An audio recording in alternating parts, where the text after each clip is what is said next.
আসসালামু আলাইকুম। আজকের এই ক্লাসে আপনাদের সবাইকে অনেক অনেক শুভেচ্ছা এবং স্বাগতম।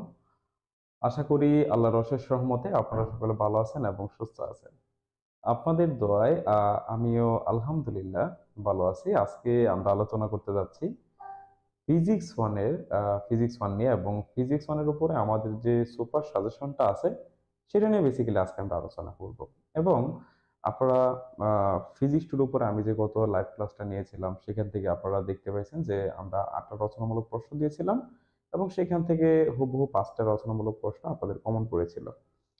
তো আমি এটা আপনাদেরকে একটা ঘোষণার মাধ্যমে জানিয়ে দিয়েছিলাম যে আমরা আজকে ফিজিক্স 1 ক্লাসটা নেব, এবং এখানেও সেম ফিজিক্স 2 এ যেরকম একটা প্রশ্ন দিয়ে 8টা রচনামূলক দিয়েছিলাম, তো আজকের এই ক্লাসে আমরা চেষ্টা করব বেশ কয়েকটা রচনামূলক প্রশ্ন দেওয়ার জন্য আপনাদের, এবং সেগুলো আমি সলভও করিয়ে দিব যাতে সেখান থেকে আপনারা ভালো একটা নাম্বার বা অনেকগুলো প্রশ্ন পরীক্ষায় সরাসরি কমন পান। ঠিক আছে, ফিজিক্স 1টা নিয়ে একটু আলোচনা করি স্যার। এই যে ফিজিক্স 1 এর যে সুপার সাজেশনটা আছে এটা নিয়ে একটু কথা বলতে চাই। প্রথমত একটু কথা বলি, আপনি এখানে যে আমাদের ফিজিক্স 1 সাজেশনটা দেখতে পাচ্ছেন, এই সাজেশনের বাহিরে পরীক্ষায় কোনো প্রশ্ন আসবে না। যাদের যাদের মনে হয় যে না আমি একটা ভালো এক্সাম দিব, আমার 100-এ 100 আনসার করতে চাই আমি, এরকম যাদের প্রিপারেশন নেওয়া দরকার, তারা দয়া করে এই সাজেশনটা ফলো করবেন। তারা দয়া করে এই সাজেশনটা ফলো করবেন। ওকে, আচ্ছা। এখন হচ্ছে যাদের পাশ করার মতো চিন্তা ভাবনা করতেছেন যে স্যার কয়েকটা রচনামূলক দেন, এগুলো পড়ে অন্তত পাস টাস করতে পারি, এরকম যাদের চিন্তা, তাদের জন্য আমি আরেকটা সাজেশন বানাইছি আলাদা করে, সেটা আমরা দেখবো এখানে। ঠিক আছে, সেখানে কয়টা রচনামূলক আছে সেগুলো আমরা দিব। ওকে, সো ফিজিক্স ওয়ানের এখন বলেন কোনটা আগে করব? আমরা কি আগে আমাদের যে ডিটেলস সাজেশনটা আছে সেটা দেখার চেষ্টা করব, নাকি আমাদের যে এই যে শর্ট সাজেশনটা আছে সেটা দেখার চেষ্টা করব? স্যার এই যে যে আমাদের নমুনা প্রশ্নগুলো আছে একটু দেখেন এখানে, এটা একটা নমুনা রচনামূলক প্রশ্নবলীগুলো আর কি, এটা দেখে রাখতে পারেন। আমি এটার সাথে আরো কিছু প্রশ্ন অ্যাড করব। শুধুমাত্র এটাই যে আমাদের করতে হবে বিষয়টা এরকম না, এখানে আরো কিছু প্রশ্ন আমাদের অ্যাড করতে হবে। ঠিক আছে, তো সেটা আমরা ইনশাআল্লাহ দেখাই দিব। আচ্ছা, আমি দুইটাই দেখাবো, চিন্তার কোনো কারণ নেই। এটা আপনি একটা নমুনা প্রশ্ন হিসেবে চিন্তা করতে পারেন যে আপনাদের নমুনা রচনামূলক প্রশ্ন এরকম 7টা থাকে, সেখান থেকে আমাদের 5টা আনসার করতে হয়। সো আমরা এখানে 7টা কোশ্চেন দিয়েছি, আরো কিছু কোশ্চেন আমরা উপরে দেখব, সেগুলো আমাদের সলভ করতে হবে। আমরা প্রত্যেকটা প্রশ্ন আনসার করব, কোনো সমস্যা নেই। আমরা চলেন আগে আমাদের ডিটেল সাজেশনটা একটু দেখাই রাখি, এক নজরে একটু দেখাই দিই। ফিজিক্স ওয়ান সম্পূর্ণ প্রিপারেশনটা আপনাদেরকে নেওয়ার চেষ্টা করি। আমরা আগে অতি সংক্ষিপ্ত কোশ্চেনগুলো একটু এক নজরে দেখে দেখাই দিই আপনাদেরকে।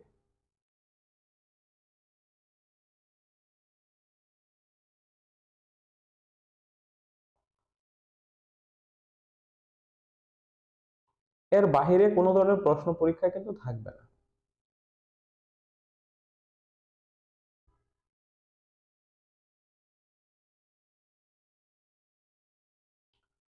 সো এখানে প্রথমত একটু বলি, আমরা অতি সংক্ষিপ্ত কোশ্চেনগুলো একটা করে পড়ে যাব, সমস্যা নেই। আর অতি সংক্ষিপ্ত নিয়ে আমি কথা না বললেই মনে হয় ভালো হয়। এখান থেকে বার্নিয়ার ধ্রুবকটা কাকে বলে এটা একটু ভালো করে আপনারা পড়বেন। যে প্রধান স্কেলের ক্ষুদ্রতম এক ভাগের দৈর্ঘ্য এবং হচ্ছে বার্নিয়ার স্কেলের ক্ষুদ্রতম এক ভাগের দৈর্ঘ্যের মধ্যে যে পার্থক্যটা থাকে সেটাকে বার্নিয়ার ধ্রুবক বলা হয়। ঠিক আছে, বা প্রধান স্কেলের এক ভাগের দৈর্ঘ্যের তুলনায় বার্নিয়ার স্কেলের এক ভাগ যতটুকু ছোট সেটাকে আপনার কি বলা হয়? বার্নিয়ার ধ্রুবক বলা হয়। তারপরে দুটি দিক রাশির মান কখন সর্বোচ্চ হয়? সর্বোচ্চ হবে যখন একই দিকে কাজ করবে, আর সর্বনিম্ন হয় কখন স্যার? যখন তারা বিপরীত দিকে কাজ করবে। যখন তাদের ডিরেকশনটা সেম, দুইটা ভেক্টর রাশি যখন একই দিকে ডিরেকশনে কাজ করবে তখন বলের মানটা হবে সর্বোচ্চ। আপনি একটা বস্তুকে দুইজনে মিলে একই দিকে টানতেছেন, তখন বস্তুটা অবশ্যই বেশি পরিমাণে বল প্রয়োগ করবে, বল মানে অনুভব করবে, ওই দিকে যাবে বেশি। কিন্তু আপনি যখন একটা বস্তুকে দুই দিকে টানতেছেন তখন কিন্তু সে কোনো দিকেই যাবে না বা বলটা কম অনুভব করবে। সেজন্য আমরা বলবো যখন একই দিকে বা কোণটা হচ্ছে 0 ডিগ্রি তখন সর্বোচ্চ বল, এবং যখন হচ্ছে আমরা বিপরীত দিকে টানি বা দুইটা বল বিপরীত দিকে কাজ করে বা মধ্যবর্তী কোণটা 180 ডিগ্রি, তখন সর্বনিম্ন হয়। ঠিক আছে,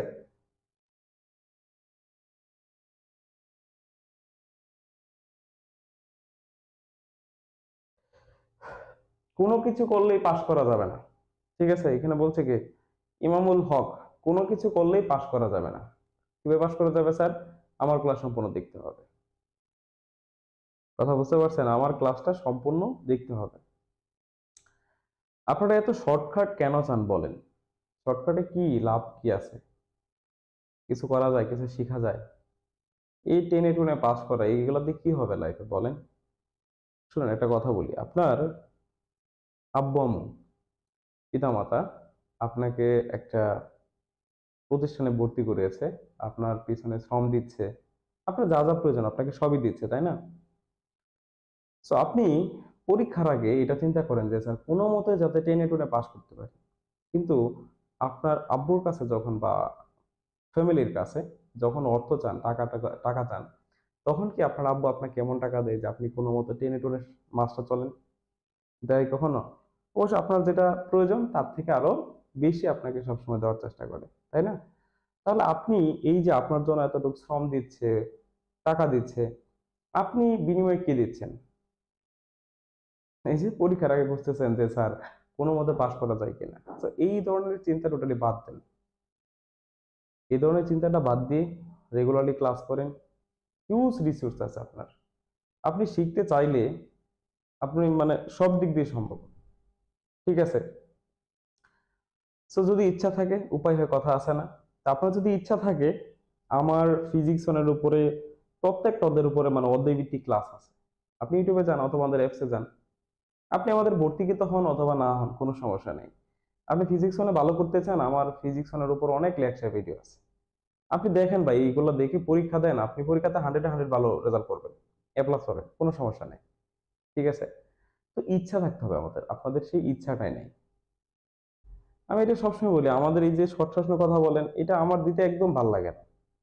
আমি ডিটেলসে পড়াইতে ভালো মানে আমার ডিটেলসে পড়াইতে ভালো লাগে বেশি। আমি ডিটেলসে পড়ানোর চেষ্টা করি, কিন্তু আপনারা তো শিখতে চান না, তাই না? একটা বিষয় জানেন, আমি যদি আজকে এখানে ক্যাপশনে একটা কথা বলতাম যে ধরুন আমি এই ক্লাসের ক্যাপশনটা যদি এরকম লিখতাম, 10টা থেকে 10টা রচনামূলক কমন, ঠিক আছে, এক ক্লাসে বাজিমাত, এটা এটা সেটা নানান ধরনের মানে ক্যাপশন দিয়ে ক্লাসটা করাইতাম। এখানে ধরেন 10টা রচনামূলক পড়াই দিছি আপনাদেরকে, বারটা পড়াই দিছি, তাহলে দেখতেন হিউজ স্টুডেন্ট ক্লাস করতেছে। কিন্তু ওই যে আমি ইন ডিটেলস পড়াই, তো সেজন্য আসলে আমার ক্লাসে স্টুডেন্ট খুব বেশি একটা আসে না। যারা আসে তারা শেখার জন্য আসে। তবে আমি আলহামদুলিল্লাহ আমার ক্লাসে যে সকল শিক্ষার্থীরা ক্লাস করে এবং আমরা যে যখন আমাদের এই যে প্রাইভেট প্রোগ্রামগুলোতে রেগুলার যে ক্লাসগুলো, এই জুমে যে ক্লাসগুলো হয় বা গুগল মিটে, এখানে যারা রেগুলার ক্লাস করে তারা কখনোই বলে না যে স্যার সাজেশন দেন। কারণ তারা এমনটা কনফিডেন্ট হয়, তারা আপনি মানে প্রশ্নকর্তা কোথা থেকে প্রশ্ন করবে আপনাকে সেটা আমি আনসার করতে পারবো, তার ভিতরে এই কনফিডেন্সটা হয়। ঠিক আছে, তাদের আসলে সাজেশন লাগে না, তারা এমনিতেই ভালো করে।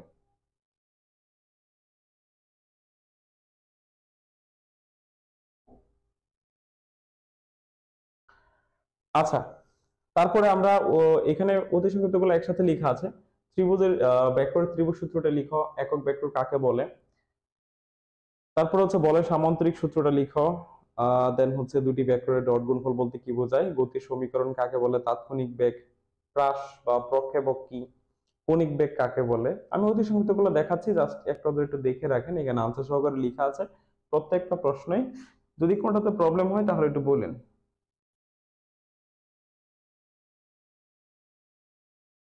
আচ্ছা পারুল তালুকদার, আপনার কথাটা খুব ভালো লাগলো।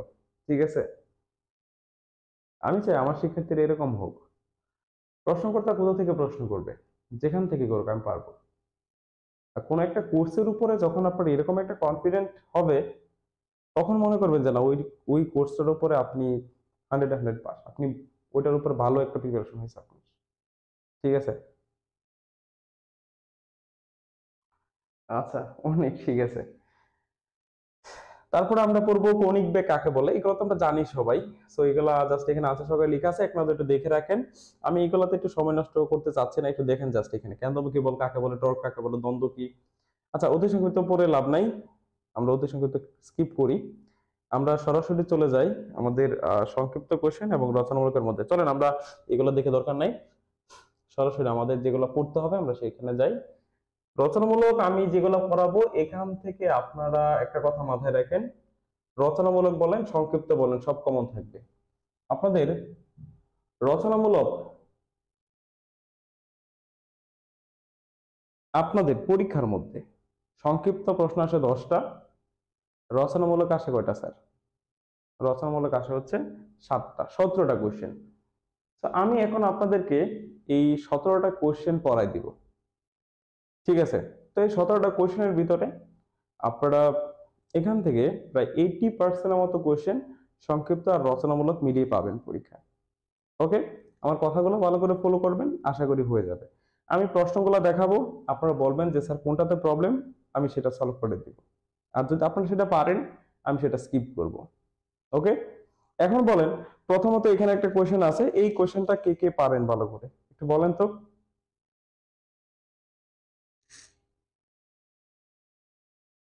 বলেন এই কোশ্চেনে কার কার সমস্যা আছে? বলেন।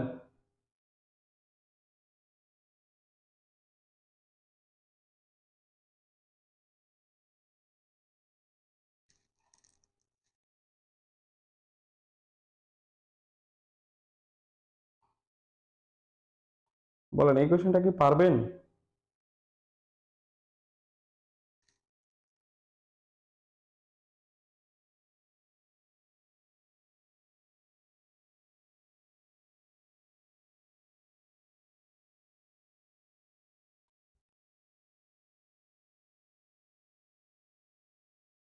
আচ্ছা, অনেকে বলছেন পারেন, হ্যাঁ পারেন, অর্ক পারে, তারপরে হচ্ছে অর্পণ মজুমদার একটু বলছেন বুঝাই দেন। এসকে শামীম পারি স্যার। ঠিক আছে, একটু চলেন আমি এটা জাস্ট একটু শর্টকাটে আপনাদেরকে বুঝাই দেওয়ার চেষ্টা করি।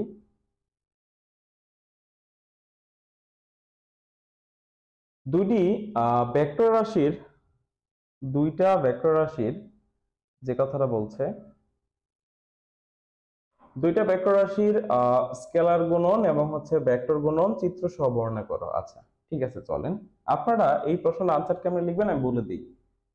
প্রথমত লিখলেন যে স্যার স্কেলার গুণন, প্রথমত লিখলেন স্কেলার গুণন। ওকে, লিখলাম। লিখে স্কেলার গুণনের সংজ্ঞাটা দিবেন। সংজ্ঞাটা কেমনে দেয় স্যার? দুইটা ভেক্টর রাশির গুণফলে যদি একটা স্কেলার রাশি উৎপন্ন হয় তবে সেই গুণনটাকে স্কেলার গুণন বলে। ঠিক আছে, তো আমি যদি এইখানে মনে করেন এটা হচ্ছে আমাদের এ একটা ভেক্টর রাশি এবং এই দিকে আরেকটা হচ্ছে, এটা হচ্ছে স্যার আমাদের বি একটা ভেক্টর রাশি, যেটা হচ্ছে আমাদের বি একটা ভেক্টর রাশি, এবং এদের মধ্যবর্তী কোণটা যদি আমাদের থিটা হয়, এদের মধ্যবর্তী কোণটা যদি আমাদের কত হয় স্যার? থিটা। তাহলে আমরা স্কেলার গুণফলের সূত্র অনুযায়ী পাই এ ডট বি। এই স্কেলার গুণফলের অপর নাম কিন্তু ডট গুণন। তাহলে এ ডট বি সমান সমান এ বি কস থিটা। এইখানে যে আমরা এ লিখছি আর এইখানে যা লিখছি এর দুটো কিন্তু সেম না। এ মানে কিন্তু ভেক্টর রাশি আর এখানে এ হচ্ছে এই ভেক্টরটার ভ্যালু, তার মান। ঠিক আছে, তাহলে এটা হচ্ছে আমাদের এই স্কেলার গুণনের সূত্রটা। ওকে,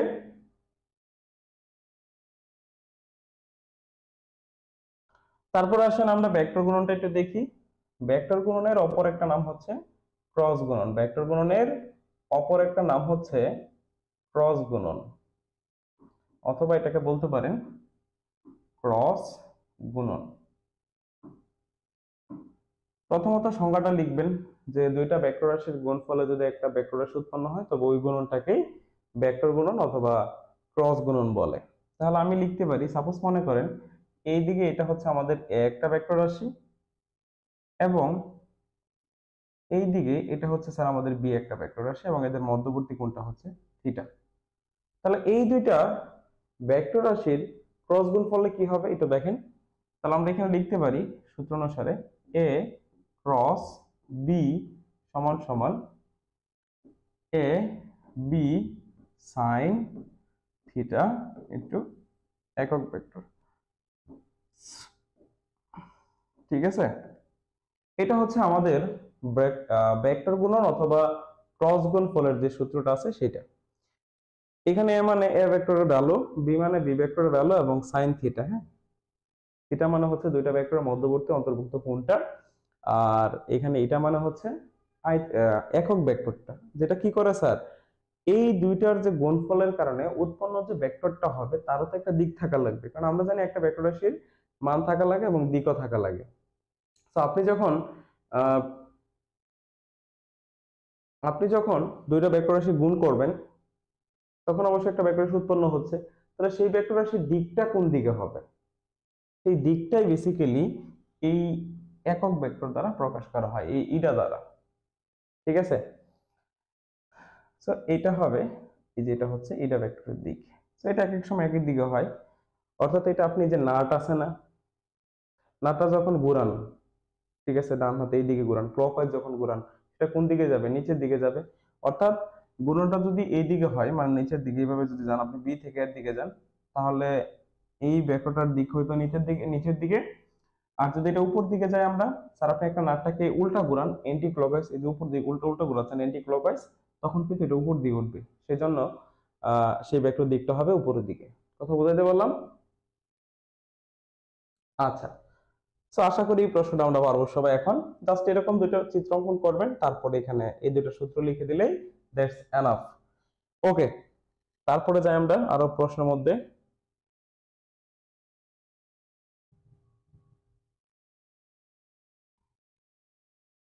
স্যার এই প্রশ্নটা কি করাই দিতে হবে, এই যে এখানে যে কোশ্চেনটা আছে সেটা কি আপনাদেরকে সলভ করে দিতে হবে বলেন তো? যে কোশ্চেনটা আছে এখানে, যে ভেক্টর রাশির ভেক্টর যোগের যে সামান্তরিক সূত্রটা আছে, এটার সূত্রটি লিখে তার লব্ধির মান এবং দিক বের করো। এটার উপর আমার অহরহ লেকচার ভিডিও আছে, আপনি চাইলে সেটা দেখতে পারেন। সো আমি আশা করি এটা আপনাদেরকে পড়াইতে হবে না, এটা আপনারা পারবেন, এটা ভেরি ভেরি ইম্পর্টেন্ট। আপনাদের ভেক্টর অধ্যায় থেকে আমি তিনটা কোশ্চেন দেখাবো, তিনটার মধ্যে একটা কোশ্চেন আপনারা প্রমাণ পাবেন। অলরেডি আমি একটা পড়াই দিয়েছি, এটা হচ্ছে 2 নাম্বারটা। আর একটা কোশ্চেন আপনাদেরকে দিচ্ছি, সেটা হচ্ছে এরকম: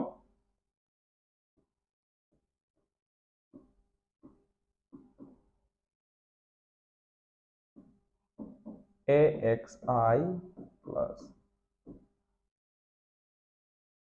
এ ওয়াই জে প্লাস,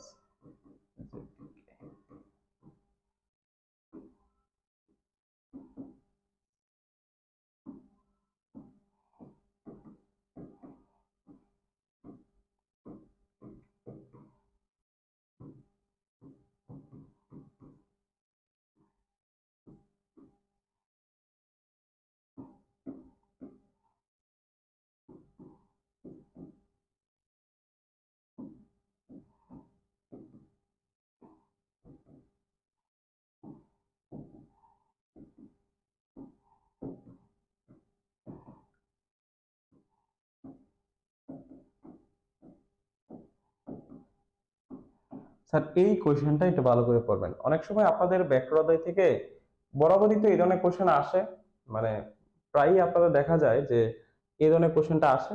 তো যদি না আসলো তখন কি করবেন? সো এইটাও থাকতে পারে। আরেকটা ভেক্টর থেকে আপনাদেরকে করতে হবে। আরেকটা প্রশ্ন বলে দিই, যে উপাংশ বা লম্ব বিক্ষেপ বের করার যে সূত্রগুলো আছে, মানে অঙ্কটা লম্ব বিক্ষেপ, লম্ব অভিক্ষেপ বের করার অঙ্ক করবেন। এগুলা থাকবে অতি সংক্ষিপ্তর মধ্যে, এটা পড়বেন সংক্ষিপ্তর জন্য। আর বাকি যে তিনটা দিলাম সেটা রচনামূলকের জন্য পড়ে যাবেন। একটু দেখেন তো স্যার আপনারা, কথা ক্লিয়ার? আমার এখানে আমি যে কথাগুলো বললাম, আমি ভেক্টর অধ্যায় থেকে আপনাদেরকে 4টা কোশ্চেন দিচ্ছি। 4টার মধ্যে একটা প্রথমত বললাম কি স্যার, প্রথম কোশ্চেনটা বলছি যে স্যার ক্রস গুণফল এবং হচ্ছে ভেক্টর গুণফলের যে আহ চিত্র সহ বর্ণনাটা আছে সেটা পড়বেন ভালো করে, সেটা আমি দেখাও দিয়েছি। আর 2 নাম্বারটা হচ্ছে স্যার ভেক্টর যোগের যে সামান্তরিক সূত্রটা আছে সেখান থেকে লব্ধির মান এবং দিক বের করা। এটা ম্যাক্সিমাম টাইমে আসছে, তো এবার নাও আসতে পারে, তারপর আপনি পড়ে যাবেন। আর হচ্ছে স্যার এখানে এই যে একটা ম্যাথ দিছি আমি, এই ম্যাথটা করবেন। আর একটা ম্যাথ করবেন সংক্ষিপ্তের জন্য, সেটা হচ্ছে উপাংশ বের করার যে ম্যাথগুলো আছে এখানে, সেটা আপনি একটু ভালো করে করে যাবেন। ওকে, তাহলে আপনার কিন্তু দ্বিতীয় অধ্যায় যেটা আছে এটা ক্লিয়ার হয়ে গেল টোটালি।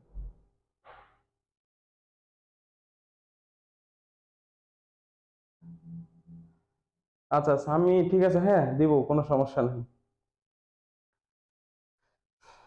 তো আশা করি এটা পারবেন। বলেন তো, এই 2 নম্বরটা সবাই পারেন না? আপনারা বলেন, 2 নম্বরটা সবাই পারেন না প্রবলেম আছে আপনাদের?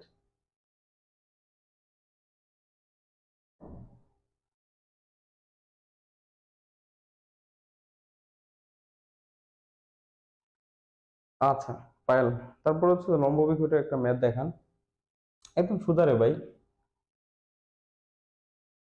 সেই 4টা কোয়েশ্চেন পড়লেই হয়ে যাচ্ছে ব্যাকরণ আমাদের। চলেন তারপরে যাই।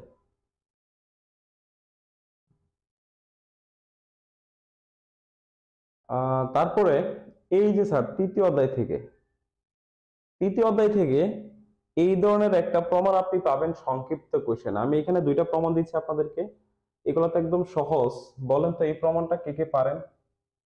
এইটা। আরেকটা প্রমাণ দিচ্ছি, সেটা হচ্ছে বি স্কোয়ার সমান সমান ইউ স্কোয়ার প্লাস 2as।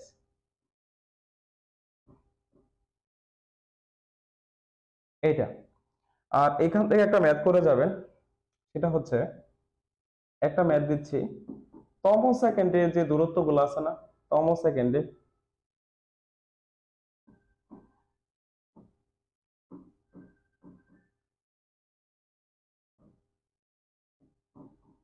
আচ্ছা এটা সাজেশনে আছে, এগুলো পরে দেখেন। এই দুইটা থেকে এই দুইটা থেকে যে কোনো একটা প্রশ্ন আপনি কালকে পরীক্ষায় ইনশাল্লাহ কমন পাবেন। বলেন, এটা কে, কারো কি কোনো প্রবলেম আছে নাকি? আচ্ছা, অর্পণ মজুমদার বলছেন পারি দুইটাই। সো এই কোশ্চেন গুলা সংক্ষিপ্ত তো আসতে পারে আমাদের, অথবা রচনামূলকের ক্ষেত্রেও থাকতে পারে। সো ভালো করে পড়তে হবে আমাদেরকে। দুইটা প্রমাণই খুবই সহজ। তো যেহেতু যেহেতু এগুলো সহজ, এগুলো আপনি পারবেন, আমি এগুলো করে আপনাদেরকে টাইমটা ওয়াস্ট করাতে চাচ্ছি না। সো আমি নেক্সটে চলে গেলাম। হ্যাঁ, ওকে ঠিক আছে। পাওয়ার তালুকদার পারেন। সবুজ মল্লিক, আমি পারি না স্যার। কেন ভাই? এটা তো একদম সোজা। গড় বেগ থেকে প্রথমত আপনি গড় বেগ বের করবেন। গড় বেগের ক্ষেত্রে আমরা কি জানি স্যার? বিভার ইজ ইকুয়াল টু, গড় বেগের ক্ষেত্রে অতিক্রান্ত দূরত্ব বা যে সূত্রটা আছে সেটা কি স্যার? S is equal to v plus u by 2 × t. এটা হচ্ছে গড় বেগের ক্ষেত্রে অতিক্রান্ত দূরত্বের সূত্র। ওকে। তারপরে আমরা শেষ বেগের আরেকটা সূত্র জানি, v is equal to u plus a t. তো এখানে আপনি এই যে বি সমান ইউ প্লাস এটি যেটা আছে, এটা এখানে বসায় দেন, ইউ প্লাস এটি plus u by 2 × T.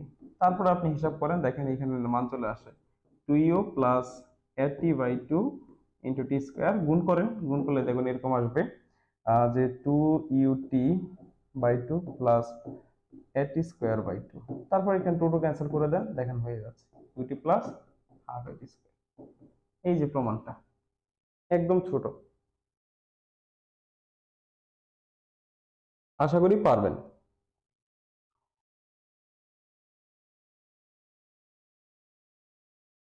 Sir এটা ভেরি মাচ ইম্পর্টেন্ট, এটা থাকবে পরীক্ষা আপনাদের কালকে।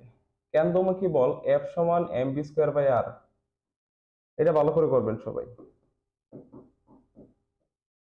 বলেন এটা কে কি পারেন? এফ সমান সমান mv²/r।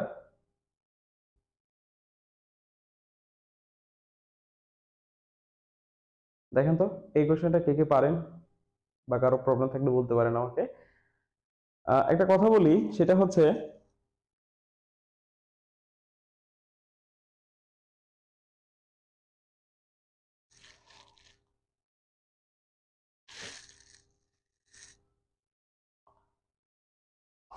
একটু দেখেন দয়া করে।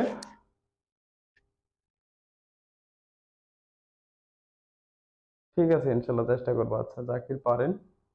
সাকিব, বাইজিদ ইসলাম বলছেন পারি না স্যার। 15টা পারি স্যার, করা শেষ। পারি না স্যার। আচ্ছা, অনেকেই যারা বলছেন পারি না, আমি একটু বলে দিই তাদেরকে। যারা বলছেন পারেন না তাদের সলিউশনটা আমি দিচ্ছি।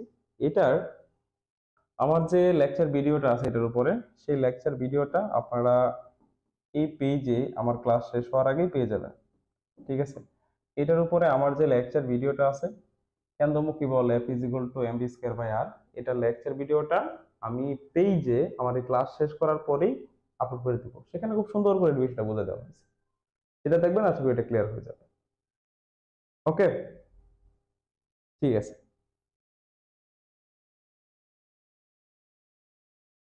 আপনাদের যেটাতে বেশি প্রবলেম হবে সেটা আমি সলভ করে দিব। এখন বলেন এখান থেকে যে একটা প্রমাণ দেওয়া আছে P সমান mf, অর্থাৎ আপনাদের P সমান mf ও আসতে পারে অথবা F is equal two ma, এই প্রমাণটাও থাকতে পারে পরীক্ষায়। তো বলেন, আপনারা যে আহ, এই যে যে কোশ্চেনটা দুইটা দিলাম এটা তো একদম সোজা, এটা আশা করি সবাই আপনারা পারেন, কোনো প্রবলেমই হওয়ার কথা না এটার মধ্যে, তাই না? তো এটা পারবেন, এই প্রশ্নটা পড়বেন, এটা সংক্ষিপ্তের মধ্যে আসবে, এটা সংক্ষিপ্তর মধ্যে আসবে। আচ্ছা, একটু বলেন এটা কে কে পারবেন? আমি মনে করি না এটা আপনাদের কারো ঝামেলা হওয়ার কথা।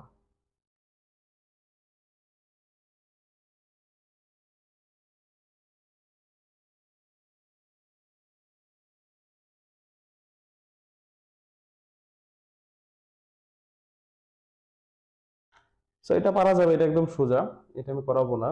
আমি যেটা করাবো সেটা দেখেন, এই বলেন তো এটা করে দিতে হবে। ভরবেগের নিত্যতার সূত্র এটা করে দিই আপনাদেরকে, এটা হয়তো পারবেন না অনেকে। ভরবেগের নিত্যতার সূত্রটি বিবৃতি পূর্বক নিউটনের তৃতীয় সূত্র হতে এটি প্রমাণ করো, এটা আমি করাই দিই, কোনো সমস্যা নাই। তো এটা করাচ্ছে আপনাদেরকে, দেখেন প্রথম কথা হচ্ছে ভরবেগটা কাকে বলে, আপনি এটা যদি বুঝতে চান তাহলে প্রথমত বুঝতে হবে আপনাদেরকে যে ভরবেগটা কাকে বলে। ভরবেগটা হচ্ছে, আমি যদি বলি বস্তুর ভর এবং বেগ, এই দুটো গুণফলকে তো আমরা সিম্পলি ভরবেগ বলি, তাই না? তো এখানে বলছে ভরবেগের নিত্যতা সূত্র। স্যার ভরবেগের নিত্যতা সূত্রটা কি? ভরবেগের নিত্যতা সূত্রটা হচ্ছে এরকম যে আমরা ধরেন দুইটা বস্তুর মধ্যে একটা সংঘর্ষ হইলো বা সংঘর্ষে লিপ্ত হইলো, বা বাহ্যিকভাবে যদি কোনো প্রকার বল না প্রয়োগ করেন তাহলে তার ভরবেগের কোনো পরিবর্তন হবে না, ঠিক আছে? অর্থাৎ আমি এই কথাটা এভাবে বলতে পারি যে বাহ্যিক বল প্রয়োগ না করা হলে দুইটা বস্তুর সংঘর্ষের আগে এবং পরে তাদের ভরবেগের সমষ্টিটা সমান থাকে, এটাকে বলা হয় যে ভরবেগের নিত্যতা সূত্র, ঠিক আছে, অথবা ভরবেগের সংরক্ষণ সূত্র। এটা তো আপনারা পারেন, ম্যাক্সিমাম শিক্ষার্থীরা দেখছি এগুলো পারে। তাহলে কোনটা পড়াবো বলেন? আচ্ছা 15 বার, ঠিক আছে।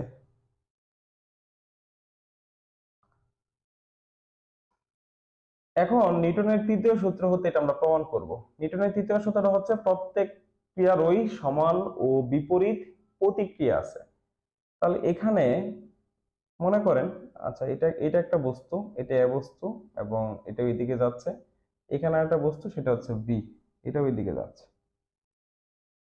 এ বস্তুটার ভর হচ্ছে এমন, এটা এখানে করে নোটপ্যাডে।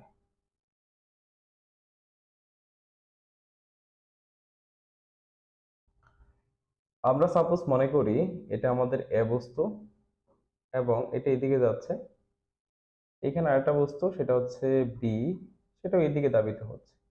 এটার আদিবেগ হচ্ছে u1, এটার আদিবেগ আমরা চিন্তা করি u2, আর এটার ভর হচ্ছে m1, এটার ভরটা হচ্ছে m2। এখন সাপোজ মনে করি তারা যদি একই সরলরেখা বরাবর চলে, তারা তাদের মধ্যে একটা সময় কি হবে স্যার, একটা সংঘর্ষে লিপ্ত হবে। সো এ এবং বি বস্তু, এটা এক সময় কি হলো স্যার, সংঘর্ষে লিপ্ত হলো, এই যে এ বস্তু এবং বি বস্তুর মধ্যে একটা সংঘর্ষ হইলো, ঠিক আছে? তাহলে এখানে একটা সংঘর্ষে লিপ্ত হইলো, সংঘর্ষে লিপ্ত হওয়ার পরে তারা সংঘর্ষে লিপ্ত হওয়ার পরে তারা দুইজন আবার সামনের দিকে ধাবিত হইল, তখন এ বস্তুটা একটা বেগ প্রাপ্ত হবে এবং বি বস্তুটাও একটা বেগ প্রাপ্ত হবে। সাপোজ মনে করি এ বস্তুটার বেগটা হচ্ছে v1 এবং বি বস্তুটার বেগটা হচ্ছে v2। আমি এইখানে যে কথাটা বললাম সেটা একটু বলেন বুঝতে পারছেন কিনা। আমরা মনে করি এ এবং বি দুইটা বস্তু একই দিকে ধাবিত হচ্ছে, যেখানে এ বস্তুর ভর হচ্ছে m1 এবং বি বস্তুর ভরটা হচ্ছে m2। তো তারা কি করলো স্যার, একটা সময় সংঘর্ষে লিপ্ত হইলো। সংঘর্ষে কেমনে লিপ্ত হয়েছে স্যার একটু দেখেন। সংঘর্ষে লিপ্ত হওয়ার সময় কিন্তু স্যার এ বস্তুটা বি বস্তুকে একটা বলে কি করছে স্যার, আঘাত করছে। তাহলে সেটা মনে করলাম F1।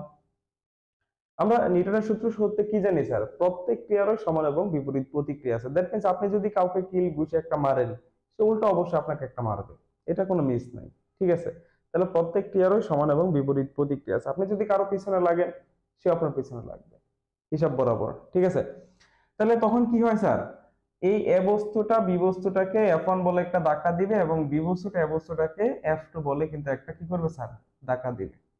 তবে ধাক্কার ডিরেকশনটা বিপরীত থাকবে। সে যদি সামনের দিকে ধাক্কা দেয়, সে কিন্তু দেখেন উল্টা দিকে মানে পিছন দিকে ধাক্কা দিচ্ছে, ডিরেকশনটা কিন্তু বিপরীত।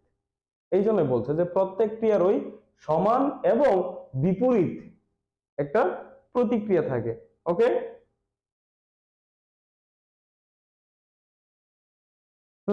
তন্ময় দেবরাজ, এটা করাবো, কোনো সমস্যা নেই। প্রাচীন গতিপথ অধিবৃত্তা এটা করাই দিব, এটা করাই দিব, এটা এখনই করাবো, এটার পরে আমি এটা করাই দিব। যেগুলো যেমন আপনাদেরকে আমি কয়টা কোশ্চেন পড়াবো, মুক্তিবেগের রাশিমালা, মুক্তিবেগের রাশিমালা আপনাদেরকে পড়াই দিব। তারপরে হচ্ছে এই যে প্রাচীন গতিপথটা পড়াই দিব, যেগুলো কঠিন আর কি, যেগুলো আপনারা পারবেন না।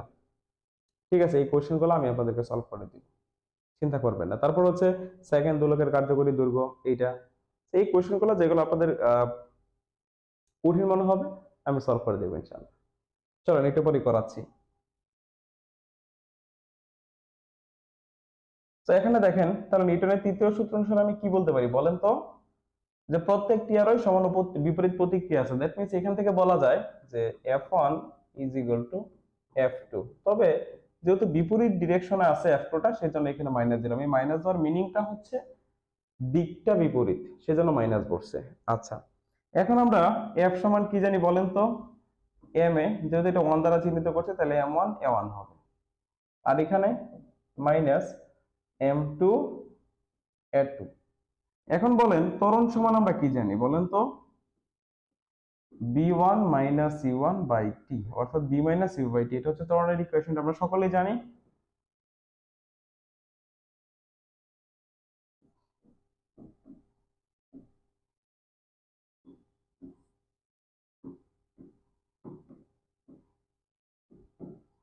আপনি উভয় পক্ষ থেকে যদি টি এবং টি ক্যান্সেল করে দেন, তাহলে এখানে দেখেন গুণ করে দিলে কি আসে, M1 B1 minus M1 U1, আর এই পাশে থাকবে মাইনাস M2 V2, মাইনাসে মাইনাসে প্লাস হয়ে যাবে, সেখানে থাকতেছে M2 U2।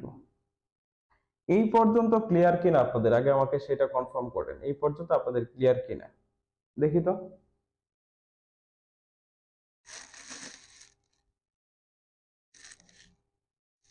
আপনাদের মুক্তিবেগের রাশিমালা বের করে, এটা 100% পরীক্ষা আসবে। মুক্তিবেগের রাশিমালা, তারপরে হচ্ছে যে এইচ উচ্চতায় অভিকর্ষ ত্বরণ অথবা এইচ গভীরতায় অভিকর্ষ ত্বরণ, এই ক্যাটাগরির কোশ্চেন গুলা মিস না, এটা থাকবে কালকে পরীক্ষায়। এখন ট্রান্সফার করে দেন এই M1 যেটা আছে, M1 টাকে ডান পাশে আর এটাকে এই পাশে নিয়ে আসেন। তাহলে দেখেন তো কি আসে, M1 B1 plus M2 V2 সমান সমান, এটা মাইনাস আছে, এবার এসে গেলে প্লাস হবে, সো এখানে হবে M1 U1 plus M2 U2। একটু এখানে দেখেন, এটা হচ্ছে প্রথম বস্তুর শেষ ভরবেগ, এটা হচ্ছে বি বস্তুর শেষ ভরবেগ। দ্যাট মিন্স এই অংশটা হচ্ছে দুইটা বস্তুর মানে এ এবং বি, এদের শেষ ভরবেগের সমষ্টি। এবং এই পাশে খেয়াল করলে আপনি পাবেন এটা হচ্ছে তাদের আদি ভরবেগের সমষ্টি। তাহলে দেখেন তো, তাদের শেষ ভরবেগের সমষ্টি এবং আদি ভরবেগের সমষ্টি আমরা কি পাইছি, সমান পাইছি। তার মানে এই যে দুইটা বস্তুর মধ্যে যে আমাদের সংঘর্ষ হইল, এ এবং বি দুইটা বস্তুর মধ্যে যে সংঘর্ষটা হলো, সংঘর্ষে তারা লিপ্ত হলো, সংঘর্ষের পরে কিন্তু তাদের ভরবেগের কোনো পরিবর্তন হয় না, তাদের আদি ভরবেগ এবং শেষ ভরবেগ পরস্পর সমান। তাহলে এই যে দুইটা বস্তুর মধ্যে ভরবেগের সমষ্টিটা আমরা সমান পাইলাম, এটিকে আমরা বলি কি স্যার, ভরবেগের সংরক্ষণ সূত্র বা নিত্যতা সূত্র আপনি বলতে পারেন। ওকে, ঠিক আছে। আচ্ছা, চলেন এরপর আমরা আরেকটা কোশ্চেন সলভ করি। এটা যদি পারি, এখন আমরা সলভ করবো হচ্ছে স্যার মুক্তিবেগের রাশিমালা, এটা পরীক্ষা আসবে কালকে। আমি এখানে কয়েকটা কোশ্চেন লিখতেছি, আপনারা দেখেন। মুক্তিবেগের রাশিমালা।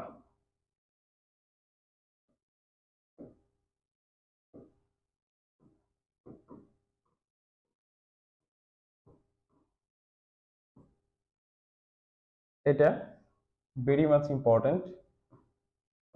তারপরে যে বি ইজ ইকুয়াল টু ওমেগার, এটা প্রমাণ করা। আর আছে না আপনার এরকম ই কে সমান হাফ এম ভি স্কোয়ার, প্রমাণ আছে একটা।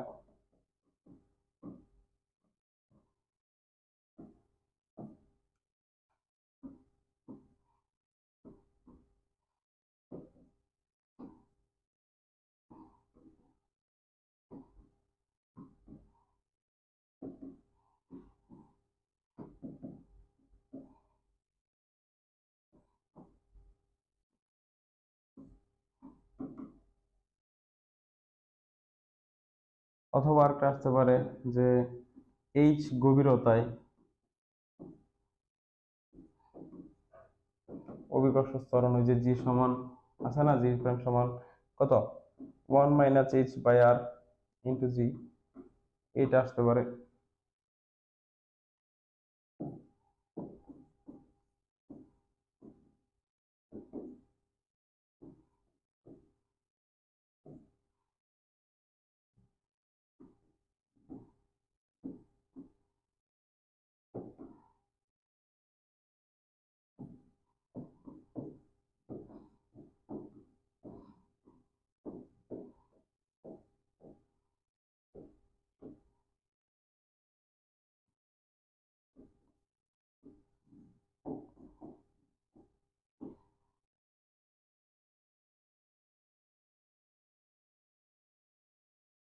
কয়টা কোয়েশ্চেন দিলাম স্যার, দেখেন তো।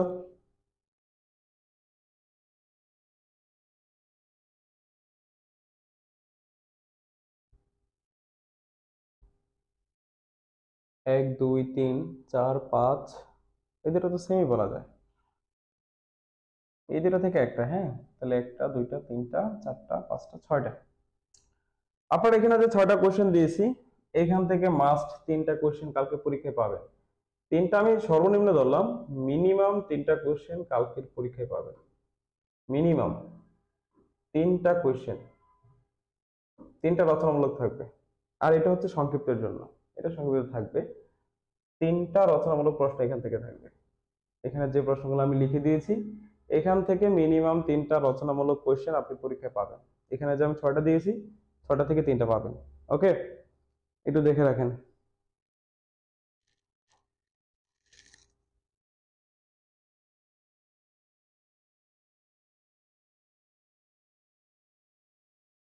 চলুন এখন আমরা একটু সলভ করি। এখানে আমি জানি এখানে আপনারা হয়তো বা কয়েকটা কোশ্চেন পারবেন, কয়েকটা পারবেন না। যেমন আমি যদি বলি এখান থেকে, এই যে আমাদের ত্রাসের যে গতিপথ অধিবৃত্তাকার, এটা ম্যাক্সিমাম শিক্ষার্থী পারে না।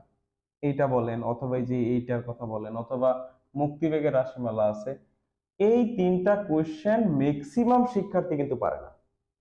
ঠিক আছে, প্রথমটা বলেন, এটা বলেন এবং এটা, এই তিনটা কোশ্চেন ম্যাক্সিমাম শিক্ষার্থীরা কি করতে পারবে না স্যার, পারবে না। তো তাদের উদ্দেশ্যেই এখন আমি এই তিনটা কোশ্চেন আপনাদেরকে সলভ করে দেব।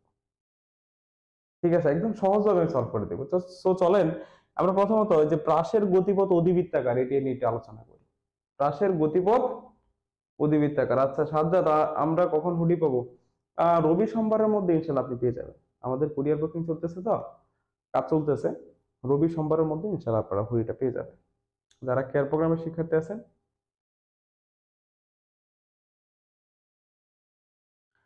আপনাদের ফিজিক্স ওয়ানের ডেটটা আমার ঠিক মাথায় নাই, যে ফিজিক্স ওয়ান পরীক্ষা কবে হবে। তো এটা দেখে নিন আপনারা। রুটিনটা অবশ্যই আপনাদের যে কারিগরি শিক্ষা বোর্ডের যে ওয়েবসাইট আছে, সেখান থেকে যে ওয়েবসাইটটা পাবলিশ হয়েছে সেটা একটু ফলো করবেন, সেটা দেখবেন। ঠিক আছে, মুক্তিবেগটা আগে। ওকে চলেন, আপনারা যেটা বলবেন আমি সেটাই। এখান থেকে কিন্তু বলে দিয়েছি আপনাদের, তিনটা রচনামূলক কমন দিলাম। এই তিনটা থেকে তিনটা, মানে ছয়টা কোয়েশ্চেন থেকে তিনটা রচনামূলক কোয়েশ্চেন কিন্তু কমন থাকবেই, মাথায় রেখেন।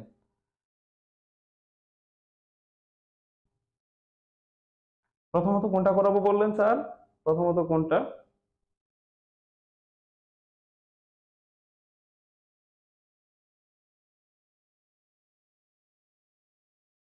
আচ্ছা, জেরিন বলছেন হুডির দিকে আমার নজর পড়ে আছে।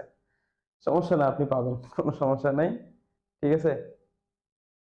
ওকে পারুল তালুকদার, চলেন আমরা মুক্তিবেগটা আগে সলভ করি। মুক্তিবেগ চলেন। ঠিক আছে, এটা এটা এটা হাজয় যুক্ত হয়েছে, হ্যাঁ। এটা আগে হাজয় যুক্ত হয়েছে, এটা আমরা আগে করব, যেহেতু আপনাদের সবার ইচ্ছা। আপনারা যা বলবেন আমি তাই করব। আমি চাই আপনারা সন্তুষ্ট থাকেন। আচ্ছা, আমাকে একটু বলেন, আপনারা কি মুক্তিবেগ বোঝেন? এটা একটু বলেন তো, যে মুক্তিবেগ সম্পর্কে আপনাদের আইডিয়াটা ক্লিয়ার কিনা। মুক্তিবেগ কাকে বলা হয়? কাউকে মুক্ত করতে যে বেগে নিক্ষেপ করতে হয় সেটাকে মুক্তিবেগ বলে। সংজ্ঞাটা সহজ না? কাউকে মুক্ত করতে, মনে করেন আপনার লাইফে কেউ আছে, এমন একজন আছে খুব প্যারা দিচ্ছে, তো আপনি তাকে মুক্ত করতে, তার থেকে মুক্ত হইতে বা তাকে আপনার লাইফ থেকে মুক্ত করতে তাকে যে বেগ আপনি নিক্ষেপ করবেন সেটাকে মুক্তিবেগ বলে। বলেন, সংজ্ঞাটা কি বলছেন? সামিউল ইসলাম অবশ্যই 12 থেকে 15 নাম্বার ওইখানে যে আছে ওইখান থেকে আসবে, দুইটা রচনামূলক আসবে 12 থেকে 15-এর মধ্যে। যেমন অগ্রগামী তরঙ্গ সমীকরণ, এটা আগের বছর যেহেতু চলে আসছে, তারপর অনেক সময় রিপিট কোয়েশ্চেন করে, তো এটা আসার একটা পসিবিলিটি আছে। আরটা হচ্ছে যে তাপমাত্রার সাথে ব্যাগের যে সম্পর্কটা আছে, এই কোশ্চেনটা, এরকম কিছু কোশ্চেন আছে, আমি লিখে দিব, সমস্যা নাই। হুম। অনেক ঠিক আছে, তাহলে এই যে জিএফ যে আপনাকে প্যারা দিচ্ছে, তার হতে আপনি যদি মুক্ত হতে চান, আপনার কি করতে হবে? তাকে এই মুক্তিবেগটা কত, কত বেগে নিক্ষেপ করতে। আপনারা কি জানেন যে মুক্তিবেগের ভ্যালুটা কত? 11.2 kilometre per second. 11.2 kilometre per second. এটা এটা মুক্তিবেগের ভ্যালুটা হচ্ছে এত। মানে কোন একটা বস্তুকে যদি আপনি এই সেকেন্ডে এত বেগে নিক্ষেপ করেন, তাহলে সে আর পৃথিবীতে ফিরে আসবে না। অর্থাৎ কোনো একটা বস্তুকে পৃথিবী পৃষ্ঠে যদি এত বেগে নিক্ষেপ করেন, তাহলে সেটা আর পৃথিবী পৃষ্ঠে ফিরে আসবে না। কারণ আমরা জানি পৃথিবীর একটা কি আছে, অভিকর্ষ ত্বরণ আছে। মনে করেন, আমি একটু বোঝানোর যদি চেষ্টা করি, এটা ধরেন পৃথিবী। হুম। এটা চিন্তা করেন পৃথিবী, এটা পৃথিবীর কেন্দ্র। তো আমরা সকলে জানি যে পৃথিবী কোন, এখানে ধরেন কোন একটা বস্তু আছে, তাহলে এই বস্তুর উপরে কি আছে, পৃথিবীর একটা আকর্ষণ বল আছে, গ্র্যাভিটেশনাল ফোর্স অথবা অভিকর্ষ বল যেটাকে বলি। এটা কিন্তু নিচে দিয়ে কাজ করে। সো আপনি যদি এখান থেকে নিক্ষেপ করে ধরে এই পর্যন্ত তুললেন, তাহলে সেটা অভিকর্ষ বলের প্রভাবে আবার এই পৃথিবীতে ফিরে আসবে। আসবে তো নাকি? কিন্তু ধরুন অভিকর্ষ যে বলটা আছে, সে অভিকর্ষ ত্বরণ বা অভিকর্ষ বল, এটা মনে করলাম যে সেটা সীমাটা হচ্ছে এই পর্যন্ত। এখন যখন আপনি কোন একটা বস্তুকে নিক্ষেপ করে এই সীমার বাহিরে পাস করে দিবেন, মানে এই যে যে আমাদের অভিকর্ষ বলটা যে পর্যন্ত আছে তার বাহিরে আপনি যখন পাস করে দিবেন, ঠিক আছে, তার বাহিরে যখন আপনি কি করবেন, পাস করে দিতে পারবেন, তখন সেটা আর পৃথিবীতে ফিরে আসবে না, সেটা মহাশূন্যে চলে যাবে। তখন ওই ব্যাগটাকে আমরা বলতে পারি, ঠিক আছে, ইভিজিবল টু এনআরটি। এটা আগের বার আসছে, তো রিপিট কোশ্চেন না করলে আসার সম্ভাবনা নাই। ঠিক আছে, তাও পড়ে দেন, এটা সহজ তো আছে, সমস্যা কি, পড়লে ক্ষতি? অনেক সময় রিপিট করে করে না। এবার প্রশ্ন কেমন হচ্ছে এটা সম্পর্কে আইডিয়াটা আমারও খুবই কম। আইডিয়া কম বললে এটা কম না, আইডিয়া আছে, কিন্তু উল্টাপাল্টা কোশ্চেন করতেছে। কি ক্যাটাগরি কোশ্চেন করে এটা বলা খুবই ডিফিকাল্ট। সেজন্য আসলেই আমি ওইরকম রিস্ক নিতে চাচ্ছি না। কথা বলছেন, তবে এটা আসবে পরীক্ষায়, মুক্তিবেগটা আসবে।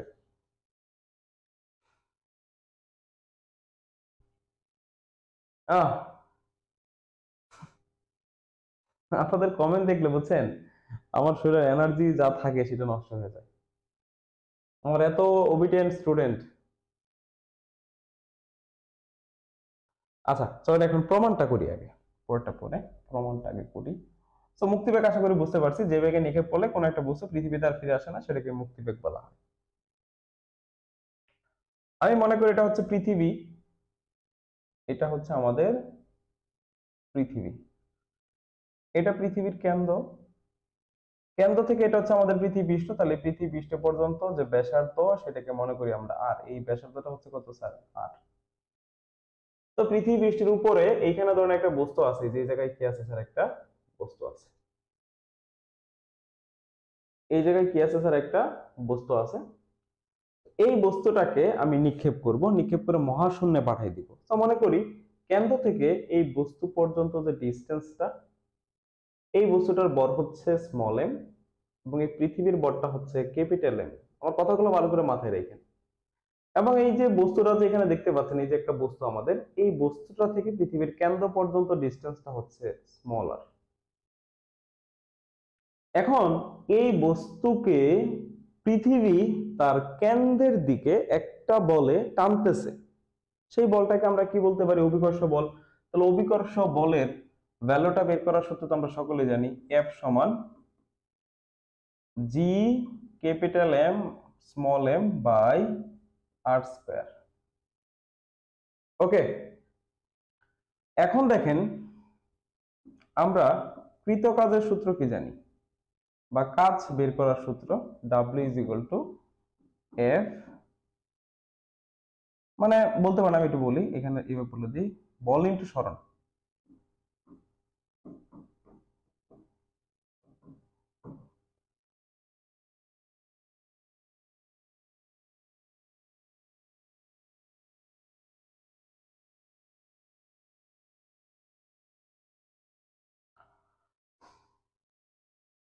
একটা জিনিস এখানে একটু বুঝতে হবে আপনাদেরকে, সেটা বলে দিই এখানে একটু দেখেন। এই যে আমাদের এখানে এম্বরের যে বস্তুটা আছে, এই এম্বরের বস্তুটাকে আমি যদি সামান্য একটু দূরত্ব, মনে করেন সাপোজ এখানে আছে, এটাকে এখান থেকে একটু পরে ধরেন ডিআর দূরত্বে যদি তাকে আমি স্মরণ ঘটাতে চাই, মানে ডিআর পরিমাণ খুবই অল্প পরিমাণ দূরত্ব যদি স্মরণ ঘটাইতে চাই, কারণ এখানে ছিল, এখানে ছিল, এখান থেকে আমি এখানে নিব, এখানে নিব, এই যে এই জায়গায় ডিআর দূরত্ব যদি আমি স্মরণ ঘটাইতে চাই, তাহলে আমার কৃতকাজটা কত, কৃতকাজটা কত সেটা আমরা একটু দেখি। তাহলে কৃতকাজ বের করার সূত্র তো আমরা সকলে জানি, কৃতকাজ বের করার সূত্র হচ্ছে স্যার কি, বল ইনটু সরণ। তাহলে এখানে বলটা কত কাজ করতেছে স্যার? এই যে অভিকর্ষ বল কাজ করতেছে, এই যে এটা স্যার। আমি বলের মানটা লিখলাম, কি লিখলাম? বলের মানটা কত? G capital M small m by R square into সরণটা কত স্যার? আমি কতটুকু সরণ করতে চাইছি স্যার? ডিআর পরিমাণ। তাহলে এই যে স্যার ডিআর এটা আমার সরণ। তাহলে কৃতকাজ এটা সমান আমরা ইকুয়েশনটা পেয়ে গেলাম। এখন স্যার পরবর্তী অংশটা একটু দেখেন। এখন বস্তুটাকে আমি এখান থেকে, যে এখান থেকে এখানে স্মরণ করাতে চাইছি, সেই জন্য আমার কৃতকাজ হয়েছে এটা। কিন্তু আমি যখন মুক্তিবেগটা কাকে বলে স্যার? এই পৃথিবী পৃষ্ঠ থেকে, মানে আর হতে, তাকে কোথায় নিয়ে যাব? অসীমে নিয়ে যাব। কোথায়? অসীম, ইনফিনিটি। তাহলে আমি যদি এই বস্তুটাকে এই পৃথিবী পৃষ্ঠ হতে অসীম দূরত্বে নিয়ে যেতে চাই, তাহলে আমার কৃতকাজটা কত হওয়া উচিত? সেক্ষেত্রে আমরা কি করব? এরকম যখন একটা বড় অংশ থাকে, সেটার ফলাফল বের করার জন্য আমাদের কিন্তু ইন্টিগ্রেশন করা লাগে, যুগজীকরণ করা লাগে। তাহলে আমরা যদি এই আর থেকে ইনফিনিটি লিমিটের মধ্যে যুগজীকরণ করি, তাহলে কিন্তু আমরা এখানে কি করব স্যার? এই যে বস্তুটাকে যে আমি অসীম দূরত্বে পাঠাবো, ঠিক আছে, অসীম দূরত্বে যে পাঠাবো, সেই ক্ষেত্রে কতটুকু কাজ হবে সেটা বের করতে পারবো। তাহলে এই ক্ষেত্রে আমার কি করা লাগবে স্যার? ইন্টিগ্রেশনটা করা লাগবে। সো চলুন আমরা ইন্টিগ্রেশনটা করি। তাহলে এখানে বলেন যে, এখানে একটা কথা বলবেন যে অসীম দূরত্বে বস্তুকে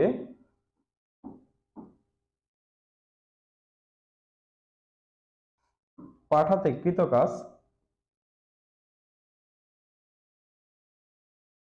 আচ্ছা এইভাবে লিখি, কৃতকাজ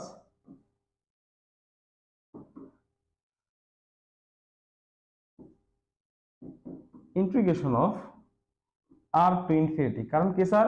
আমি বস্তুটাকে আর দূরত্ব থেকে কই নিয়ে যাবো স্যার? অসীম দূরত্ব, মানে ইনফিনিটি, অসীম। সেজন্য আমি সীমাটা দিছি কত? আর থেকে ইনফিনিটি। তারপরে এই যে ভ্যালুটা লিখেন, এটা G capital M small m by R square into d r. Sir এই জায়গায় একটা বুঝতে হবে আমাদের, ইন্টিগ্রেশনটা আশা করি আমরা সকলেই পারি, সেজন্য আমি ইন্টিগ্রেশনটা শর্টকাটে করে দিচ্ছি। তো এখানে এইটুকু কিন্তু আমাদের কনস্ট্যান্ট, এই যেটা এই উপরে যেটা যা দেখতে পাচ্ছেন, g capital M small m, g মানে কি স্যার? মহাকর্ষীয় ধ্রুবক, এম মানে পৃথিবীর ভর, এটাও একটা কনস্ট্যান্ট, এন্ড দেন এই যে স্মল এম যেটা আছে, এটাও কিন্তু একটা অভিকর্ষ পৃথিবী বস্তুর ভর, সো এটাও হচ্ছে কনস্ট্যান্ট। তাহলে যেহেতু কনস্ট্যান্ট আছে এটাকে সামনে নিয়ে আসেন, তাহলে আমরা সামনে নিয়ে আসি G capital M small m. তো এখানে কি থাকতেছে,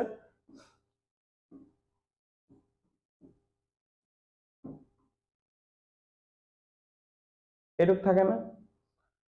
এখন G capital M small m integration of r to infinity, sir এটাকে এরকম করে লেখা যায় না, r inverse two into d r. নিচে যে আর স্কোয়ার আছে এটাকে যদি আপনি উপরে তোলেন তাহলে স্যার পাওয়ারটা মাইনাস হয়ে যাবে না? তো এখানে যে আর স্কোয়ার ছিল এটাকে উপরে তুলে তো মাইনাস পাওয়ার হয়ে যাচ্ছে, অর্থাৎ r to the power minus two. এখন ইন্টিগ্রেশনের ক্ষেত্রে আপনারা একটা সূত্র করছিলেন যে x to the power n, অর্থাৎ ইন্টিগ্রেশনের ক্ষেত্রে এই যে সূত্রটা আমাদের যে x to the power n into dx, এটা সূত্রটা হচ্ছে এরকম, x to the power n plus one divide by n plus one. মনে আছে সূত্রটা স্যার? এই সূত্রটা এখন আমরা কোথায় প্রয়োগ করবো? এই জায়গায় প্রয়োগ করবো। তো এই যে ইন্টিগ্রেশনের এই সূত্রটা এখানে আমরা প্রয়োগ করতেছি। সূত্রটা জাস্ট একটু দেখেন, ইন্টিগ্রেশনের এই সূত্রটা x two the power n plus one, আপনি x বলতে এখানে আর কি চিন্তা করেন, আর উপরে যে মাইনাস টু আছে এটা হচ্ছে n এর ভ্যালু। এই মাইনাস টুটা কার ভ্যালু স্যার? এই যে n এর ভ্যালু, ঠিক আছে? মাইনাস টুটা কার ভ্যালু স্যার? n এর ভ্যালু, ওকে।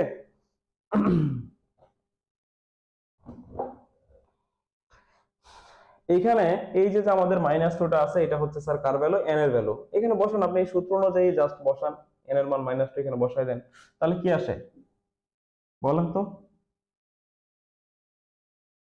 এখানে এরকম হবে না, r to the power minus two plus one r minus two plus one এরকম। তারপরে লিমিটটা আমরা এই যে ডান পাশে লিখে দিব, কত? এখানে আর থেকে ইনফিনিটি পর্যন্ত, ক্যাপিটাল এম স্মল এম। উপরে থাকে স্যার কত আমার?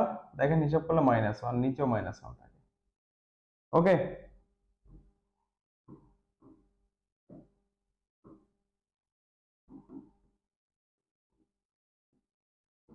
সো মাইনাস ওয়ানটাকে এই যে মাইনাসটা আছে এটাকে আপনি সামনে লিখে দিলেন, এই যে মাইনাস ওয়ান, ওয়ান তো লেখার দরকার নাই, এই মাইনাসটাকে কি করলাম স্যার আমরা সামনে লিখে দিলাম, ঠিক আছে? আমরা সামনে লিখে দিলাম, তাহলে এখানে কি থাকতেছে sir? R inverse.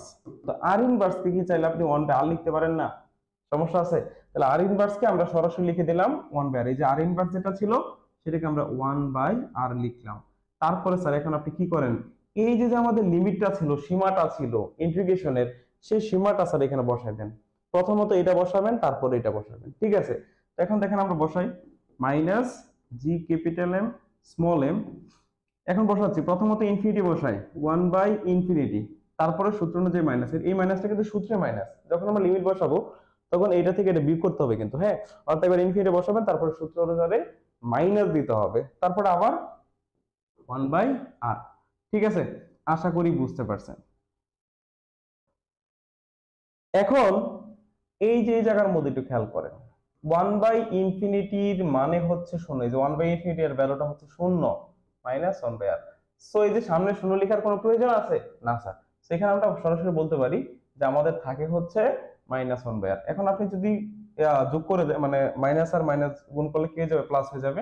That means আপনার এখানে এরকম থাকতেছে, দেখেন এটা থাকতেছে কিন্তু, তাই না? তাহলে এটা হচ্ছে আপনার মোট কৃতকাজের মান, মোট কৃতকাজের ভ্যালুটা পেয়ে গেলেন। যে একটা বস্তুকে পৃথিবী পৃষ্ঠ থেকে, একটা বস্তুকে আপনি যদি পৃথিবী পৃষ্ঠ থেকে অসীম দূরত্বে নিতে চান, সেই ক্ষেত্রে আপনার কৃতকাজটা হবে এইটা। সেক্ষেত্রে আপনার কৃতকাজটা হবে কি?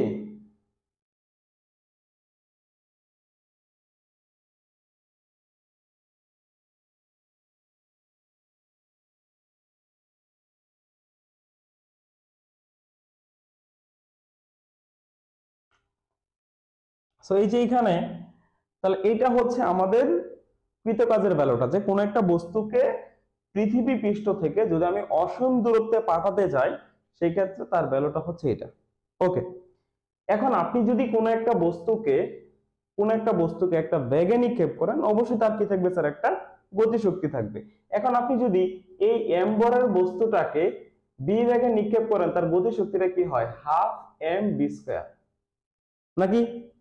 তাহলে এখন যদি আমরা মুক্তিবেগের আলোচনা করতেছি, তো আমি মনে করি বস্তুটাকে যদি আমি মুক্তিবেগকে আমরা বিই দ্বারা প্রকাশ করি, তাহলে এই মুক্তিবেগের যেটা মনে করি যদি আমি বি বেগে নিক্ষেপ করি, সেক্ষেত্রে তার গতিশক্তিটা কত আসবে?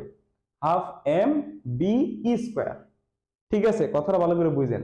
যে আমরা যদি বস্তুটাকে বিই বেগে নিক্ষেপ করি, এম ভরের বস্তুটাকে বিই বেগে নিক্ষেপ করি, সেই ক্ষেত্রে আমাদের গতি শক্তি ই কে সমান হচ্ছে এটা, নাকি বলেন? এটা তো সকলে জানি, জানা আছে না? এখন আপনারা জানেন যে এই গতি শক্তি আমার যত কৃতকাজ তত, তার মানে ডাব্লিউ সমান ই কে সমান এটা লেখা যায়, অর্থাৎ ডাব্লিউ এর ভ্যালু আপনি সরাসরি এটা লিখতে পারেন, কোনো সমস্যা নেই। তাহলে আমরা ডাব্লিউ এর ভ্যালুটা কি করবো স্যার, এটা লিখে দিব।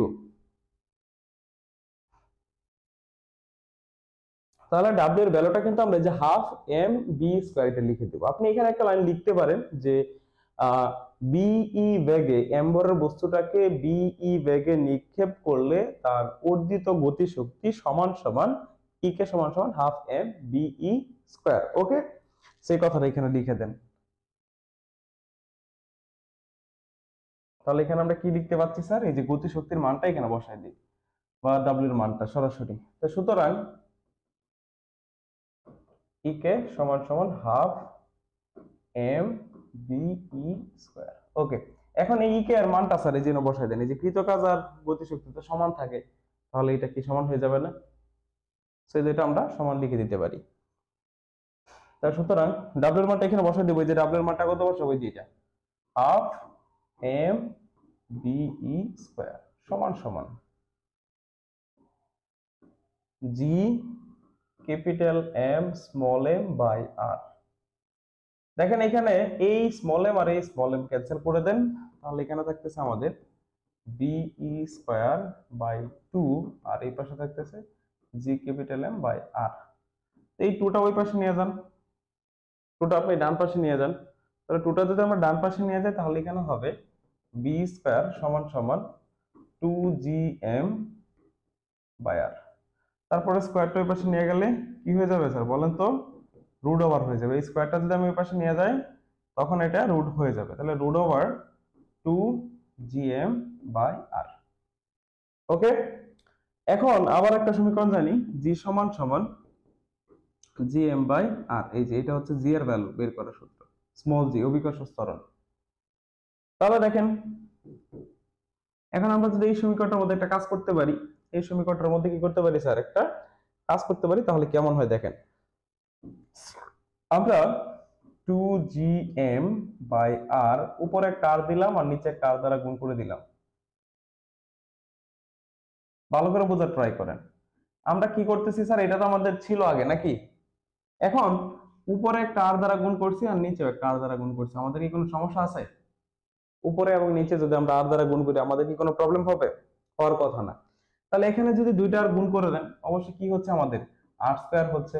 তাহলে জিএম বাই আর স্কয়ার এটা মানে কত, জিএম বাই আর স্কয়ার মানে জি, তাহলে রুট ওভার 2জি আর। এটি হচ্ছে আমাদের এসকে ভেলোসিটি বা মুক্তিবেগের রাশিমালা। ঠিক আছে, এটাই প্রমাণিত, এটি হচ্ছে আমাদের এসকে ভেলোসিটি বা মুক্তিবেগের রাশিমালা। ঠিক আছে, দেখতে পারেন।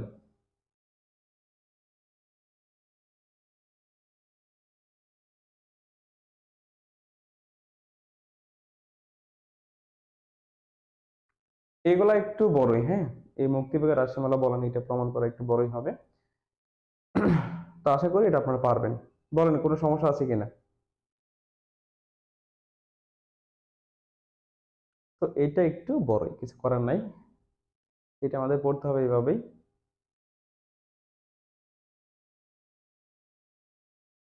তারপরে আরেকটা জিনিস আপনাদেরকে পড়াই দিই, সেটা হচ্ছে প্রাসের গতিপথ, প্রাসের গতিপথ অধিবৃত্তাকার, এই প্রমাণটা পড়াই দিই।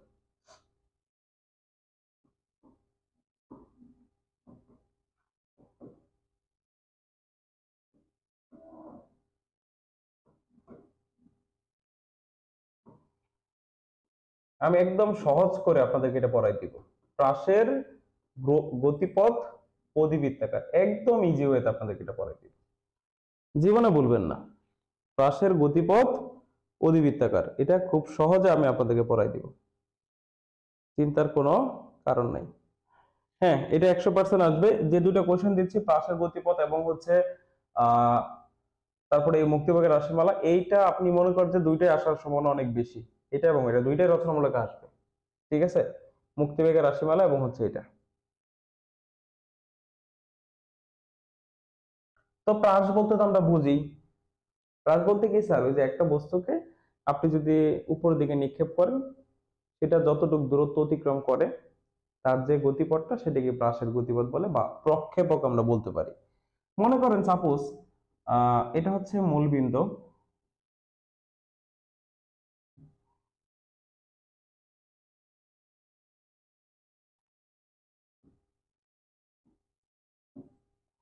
এটা মূল বিন্দু, এটা হচ্ছে এক্স অক্ষ, এটা হচ্ছে ওয়াই অক্ষ।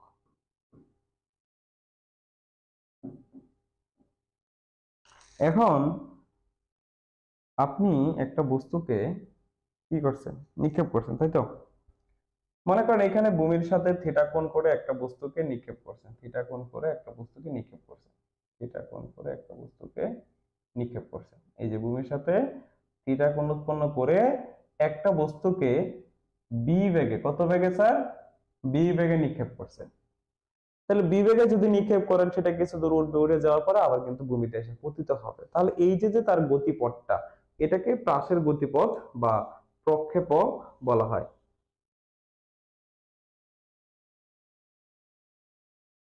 হ্যাঁ, একটু লিখে দিবেন প্রথমত, কিছু তো লিখতেই হবে, কিছু করার নাই, ঠিক না? একটু লিখে নেবেন প্রথমত। তারপরে এখন আমরা বস্তুকে কিন্তু কি করছি স্যার, বি বেগে ভূমির সাথে থিটা কোণ করে আমরা নিক্ষেপ করছি। নিক্ষেপ করার পরে যা মনে করেন এখানে যে পড়ছে, তাহলে এটা হচ্ছে প্রাসের গতিপথ। এখন এটাকে আমার দেখাইতে হবে, এই যে যে গতিপথটা এটা অধিবৃত্তাকার। এটা কেমনে স্যার, এটাই দেখেন। আমি এখানে একটু কথা লিখবো, এখানে একটা কথা লিখবেন যে মনে করি বস্তুটি টি সময় পর পি বিন্দুতে পৌঁছাবে বা পি বিন্দুতে যাবে, এবং আমি মনে করি এটা হচ্ছে পি বিন্দু স্যার। এই যে এটাকে আমি পি বিন্দু চিন্তা করলাম যে টি সময় পরে এখানে আসবে, টি সময় পরে কি করবে স্যার, এখানে আসবে। এখন পি হতে আমরা ভূমির উপর একটা লম্ব টানলাম, যেটা এম বিন্দু সেট করলাম। এটা একটু লিখে নেবে যে মনে করি বস্তুটা কি সময় পর পি বিন্দুতে যাবে, অর্থাৎ এইখানে আসবে। আপনি দেখে লিখে করেন, তারপর টি সময় পরে এইখানে আসলো, এটা একটু লিখে দিবেন। এখন আপনি যে বস্তুটাকে বি ব্যাগে নিক্ষেপ করছেন, এই বি ব্যাগটাকে আমি কি করলাম, এটা গতিপথের সাথে একটা স্পর্শ বহন করলাম মনে করেন। এখন এই বি ব্যাগের এখানে আপনি দুইটা অংশ পাবেন। কয়টা অংশ স্যার? দুইটা। উলম্ব বরাবর স্যার তার একটা উপাংশ আপনি পাবেন, এবং আনুভূমিক বরাবর তার একটা উপাংশ পাবেন। তাহলে বিবেগের উলম্ব উপাংশটা হবে বি সাইন থিটা, এবং আনুভূমিক যে উপাংশটা আছে সেটা হবে বি কস থিটা। এটা আপনি লিখতে পারেন বি ওয়াই, এটাকে লিখতে পারেন বি এক্স, কোনো সমস্যা নেই। ওকে, কোনো সমস্যা নেই।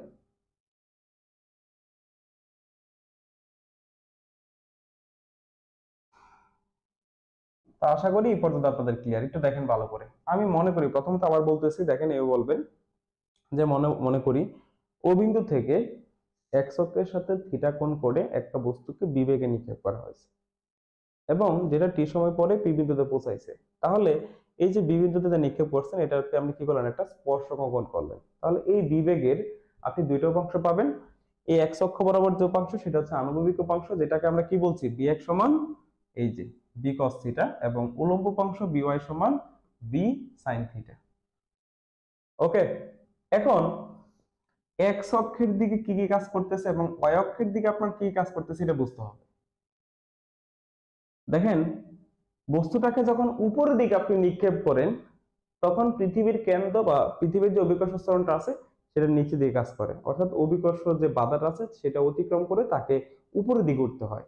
তো এই ক্ষেত্রে আমরা বলতে পারি বস্তুটা যখন উপরের দিকে উঠতেছে, তখন কিন্তু এখানে শুধুমাত্র কি কাজ করতেছে স্যার, অভিকর্ষ ত্বরণ, অর্থাৎ অভিকর্ষ বলের বিরুদ্ধে সে কাজ করতেছে। তাহলে উপরে যখন আপনি উঠতেছেন, বা এই যে উপরের দিকে যে ভ্যালোসিটিটা আছে উপরের দিকে ওয়াই অক্ষের দিকে, তখন কিন্তু আপনার এটা কাজ করতেছে, জি কাজ করতেছে। কিন্তু সে যখন ভূমি বরাবর যাচ্ছে, এখানে আর কোনো কাজ নাই, এখানে কোনো কিছু তাকে বাধা দিচ্ছে না। তার মানে এক্স অক্ষ বরাবর সে যাবে সমবেগে, ঠিক আছে?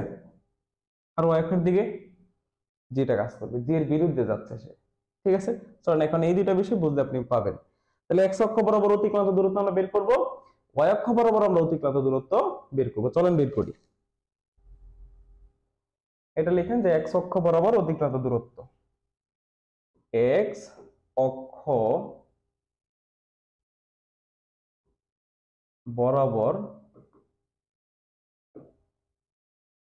অতিক্রান্ত দূরত্ব। আচ্ছা, এক্স অক্ষ বরাবর অতিক্রান্ত দূরত্বকে আমরা স্মল এক্স দ্বারা প্রকাশ করি এবং ওয়াই অক্ষ দ্বারা দূরত্বকে মনে করেন আমরা পি হতে এখান থেকে লম্ব টানছি, সেটা হচ্ছে এন বিন্দু, এবং এইটুকু আমরা মনে করেন যে ওয়াই দ্বারা চিহ্নিত করলাম। এ আপনারা বুঝতেছেন কি, একটু বলবেন? হ্যাঁ অবশ্যই, শাসন থেকে আমি করাচ্ছি, একটু না বুঝলে আমাকে বললেন। এখানে এই কথাটা বলবেন যে পি হতে এখানে একটা লম্ব টানছেন যেটা এম হতে এম বিন্দু সেট করছে, এবং এখানে ধরে নেবেন যে পি এম সমান হচ্ছে আমার এক্স, মানে এইটুক দূরত্ব হচ্ছে আমাদের এক্স, এবং এই পি থেকে একটা লম্ব টানলেন পি এন, এইটুকু আপনি মনে করেন ওয়াই চিন্তা করছেন, পি এন সমান ওয়াই। এক্স অক্ষের দূরত্বটা হচ্ছে এক্স, ওয়াই অক্ষের দূরত্বটা হচ্ছে স্মল ওয়াই, এটা ধরে নেবেন আর কি। সো এক্স অক্ষ বরাবর অতিক্রান্ত দূরত্ব। এখন দেখেন এক্স অক্ষ বরাবর কোন বেগে চলছে বলছিলাম স্যার, কোনো বাধা টাধা কিছু কাজ করতেছে না, দ্যাট মিন্স এক্স অক্ষ বরাবর সমবেগে চলতেছে। তো সমবেগে অতিক্রান্ত দূরত্ব কি আছে, ইজ ইকুয়াল টু স্যার বিটি। এক্স অক্ষ বরাবর অতিক্রান্ত দূরত্ব হচ্ছে বিটি, সমবেগের সূত্র। এখন তাহলে এক্স অক্ষ বরাবর আমি চিন্তা করতেছি, তার মানে এক্স অক্ষ বরাবর আমাদের বেগের উপাংশ নিতে হবে। তাহলে এক্স অক্ষ বরাবর বেগের উপাংশটা কত স্যার, বিএক্স। সেজন্য আমরা শুধু বি লিখবো না, এখানে বিএক্স লিখবো, কারণ আপনি যে অক্ষ বরাবর দূরত্ব বের করতেছেন ওই অক্ষ বরাবরই বেগ ইউজ করতে হবে। আপনি যদি ওয়াই এর দিকে কাউন্ট করতেন তাহলে বি ওয়াই নিতেন, যদি এক্স অক্ষ বরাবর কাউন্ট করতেছেন সেজন্য হচ্ছে বি এক্স।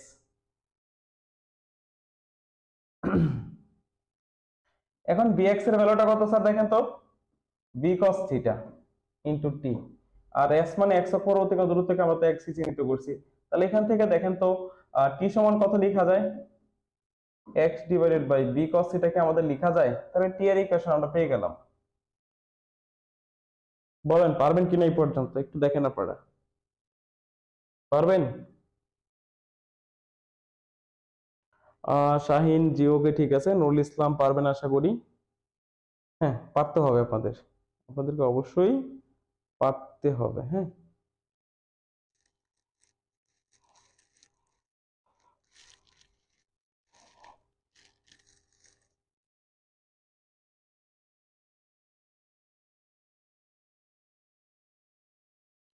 জেরিন কি প্রবলেম বলেন, কোন প্রশ্নের প্রবলেম আছে আপনাদের চ্যাপ্টার 10-এ? যদি কোনো কঠিন প্রশ্ন থাকে সেটা বাদ দিবেন, কঠিন প্রশ্ন আসবে না, হ্যাঁ সহজগুলাই দিবে, এবার প্রশ্নটা সহজ করবে, সমস্যা নেই। এখন ওয়াই অক্ষ বরাবর দূরত্ব অতিক্রান্ত দূরত্ব বের করেন। ওয়াই অক্ষ বরাবর দূরত্ব, অতিক্রান্ত দূরত্ব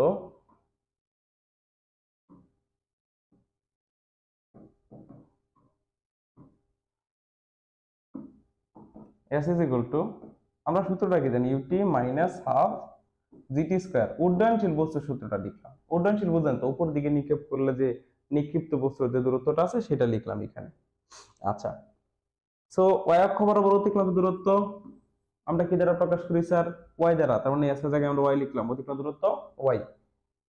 তারপরে স্যার বেগ, বেগটা কত ছিল ওয়াই অক্ষ বরাবর, কত বেগে ছিল স্যার, এই যে বি সাইন থিটা, তাহলে আমরা এখানে লিখবো v sine theta into sir t এর মানটা কত দেখেন তো, টি এর মানটা এই যে স্যার এখানে লেখা আছে দেখেন, x divided by v cos theta minus half of g into t এর ভ্যালুটা বসাই দেন, কত হচ্ছে এখানে x by v cos theta whole square.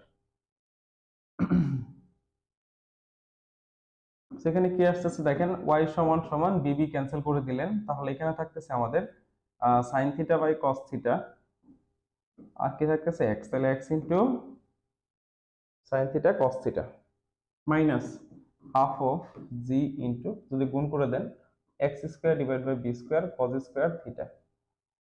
So এখানে হিসাব করলে কি হয় দেখেন তো, ওয়াই সমান হচ্ছে tan theta x tan theta minus half of, একসাথে লিখে দেন এই যে অংশটাকে একসাথে লিখেন আর কি, এইভাবে একটু সাজাই লিখেন, minus g divide by two v square cos square theta into x square. ঠিক আছে, এখন অধিবৃত্তের একটা ইকুয়েশন আছে, অধিবৃত্তের কি আছে স্যার, একটা ইকুয়েশন আছে, অধিবৃত্তের ইকুয়েশনটা হচ্ছে এরকম, y সমান সমান bx মাইনাস cx স্কয়ার। আপনি এই সমীকরণটার সাথে এটাকে একটু কম্পারিজন করেন তো।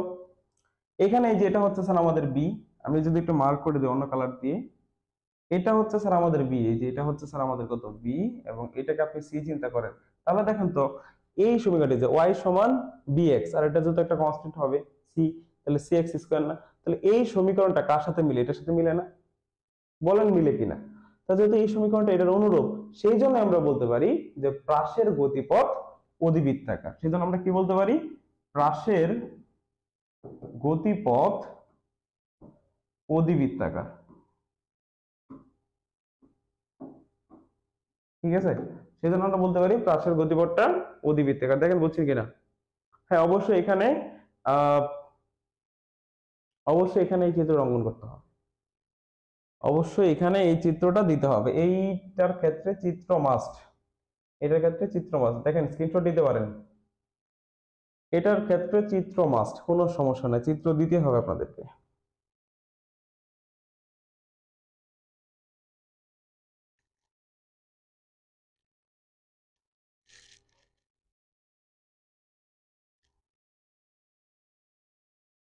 আচ্ছা জেরিন, বলছি আপনার সমস্যাটা বুঝতে পারছি। তো কৌশিক নলের যে গাণিতিক রাশিমালাটা আছে, কৌশিক নলের পৃষ্ঠটান সান্দ্রতা যেগুলো আছে, এটার উপর লেকচার ভিডিও আমার আছে, সেটা এই ক্লাস শেষ হওয়া মাত্র আপনারা পেজে পেয়ে যাবেন। পেজে আপনাদের সম্পূর্ণ ফিজিক্স ওয়ানের উপরে আহ, যে টপিকগুলোর উপরে প্রবলেম বেশি হবে, যেগুলো কঠিন বিষয় আর কি, মানে যে টপিকগুলো কঠিন, যেগুলো প্রমাণগুলো আমরা সহজে বুঝি না, সেটার উপরে আমার সবগুলো লেকচার ভিডিও আছে। আমি সেই লেকচার ভিডিওগুলা আমার এই ক্লাস শেষ করার পরেই পেজ আপলোড দিয়ে দিব, সেটা আপনারা দেখবেন। সেখান থেকে আশা করি সেটা, সেই লেকচার ভিডিও দেখলে আপনাদের আর কোনো প্রকার ঝামেলা হবে না। হ্যাঁ, অনেক ইনশাল্লাহ নিচে নামিয়ে দিব। আর কত বলেন?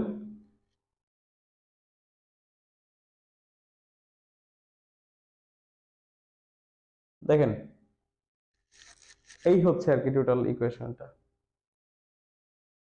চলেন একটু সাজেশনটা দেখাই দিই। হ্যাঁ, সাজেশনটা দেখাই দিই।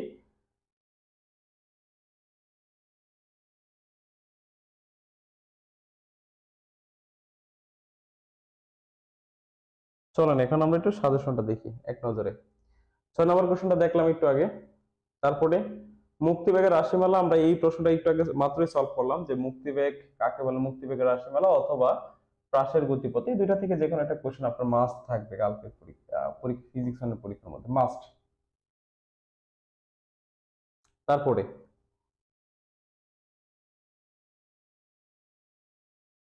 আপনারা এখান থেকে এই কোশ্চেনটা পড়বেন, সরল দোলকের গতি সরল দোলন গতি, এটা পড়ার প্রয়োজন আমি মনে করি না, তারপরে পড়তে পারেন।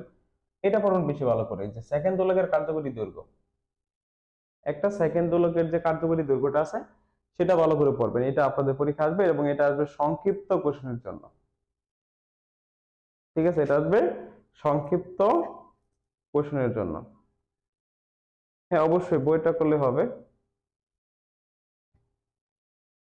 দেখেন তারপরে পরন্ত বস্তুর ক্ষেত্রে নিত্যতার সূত্র, রচনামূলক তো আমি একটু বলছি, এখান থেকে 3টা কমন থাকবে। সো এই যে নিত্যতার সূত্র, পরন্ত বস্তুর ক্ষেত্রে নিত্যতার সূত্র অবশ্যই পড়বেন ভালো করে। এটা এটা আসার মতো একটা কোশ্চেন, সেটা পড়বেন। তারপরে আমি সাজেশনটা দেখাই দিচ্ছি, ওটা এটা একই কোশ্চেন, ওইটা এবং এটা সেম কোশ্চেন। পরন্ত বস্তুর ক্ষেত্রে যে পরিমাণ স্থিতিশক্তি হারাবে এবং তো ওই পরিমাণ গতিশক্তি সে লাভ করবে, এটা এবং নিত্যতার সূত্র একই কোশ্চেন। ঠিক আছে, একই আনসার।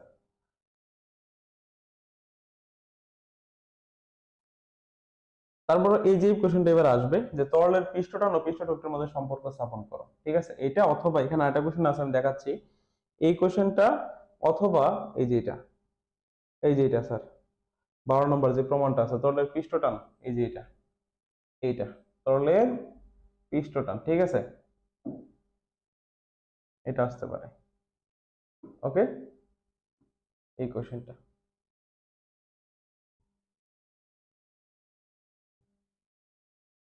এটা আসবে না। এখান থেকে আপনি এটা পড়তে পারেন যে অগ্রগামী তরঙ্গের রাশিমালা প্রতিপাদন করো, এই কোশ্চেনটা। অগ্রগামী তরঙ্গের রাশিমালা প্রতিপাদন, এটা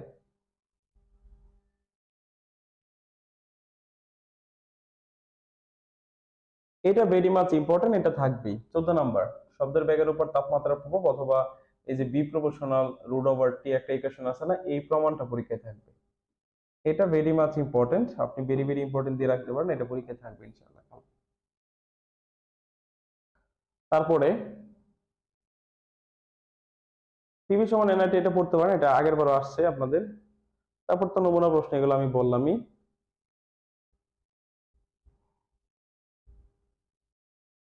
আচ্ছা, এখন আমরা আমাদের ফুল সাজেশনটা দেখি।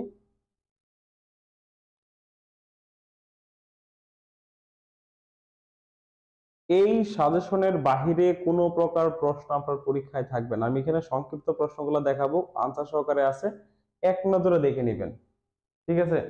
এর বাহিরে কোনো প্রশ্ন পরীক্ষায় থাকবে না, আমি বারবার বলছি। এটা হচ্ছে আমাদের মেইন সাজেশন, এখান থেকে শতভাগ প্রশ্ন পরীক্ষা কমপ্লিট করবে। আমি শর্ট দিই না, যাই কিছু দিই না। এটা যারা ফলো করবে তাদের কোনো মিস নাই, তাদের পরীক্ষা ভালো হইতে হবে। আমি সবাইকে সাজেস্ট করবো আপনারা এই সাজেশনটা ফলো করবেন। ওটা তো আমাদের একদম শর্ট পড়া, তো এটা রচনামূলক এবং সংক্ষিপ্তের জন্য আমি মাত্র 16টার মতো কোশ্চেন আপনাদেরকে দিয়েছি, এটা দেখলেন। সো ওইটা থেকে এইটা আপনারা একটু বেশি গুরুত্ব দিবেন। তবে যারা একদমই পারেন না তারা ওইটা পড়েন, সমস্যা না। ওইখান থেকে রচনামূলক যেটা দিলাম, যে কোশ্চেনটা দিয়েছিলাম, যে 16টার মতো মেবি কোশ্চেন আমি দিয়েছি। সো 16টা থেকে আপনারা মিনিমাম 10টা কোশ্চেন সংক্ষিপ্ত এবং রচনামূলক মিলে পাবেন, ঠিক আছে? সংক্ষিপ্ত কোশ্চেনগুলো দেখাচ্ছি, একটু দেখেন এক নজরে।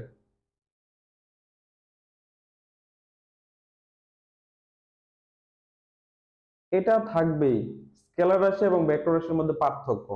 আপনাদের স্কেলার রাশি এবং ভেক্টর রাশির মধ্যে যে পার্থক্যটা আছে একটু ভালো করে পড়তে হবে, এটা পরীক্ষায় থাকবে ইনশাআল্লাহ।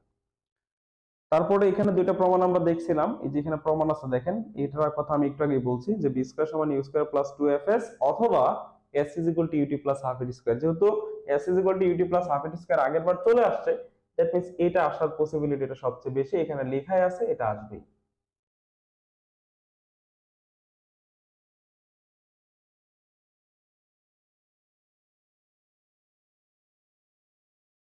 তার পরন্ত বস্তুর সূত্রগুলোর ব্যাখ্যা লিখো, এটা সংক্ষিপ্তের জন্য পড়বেন।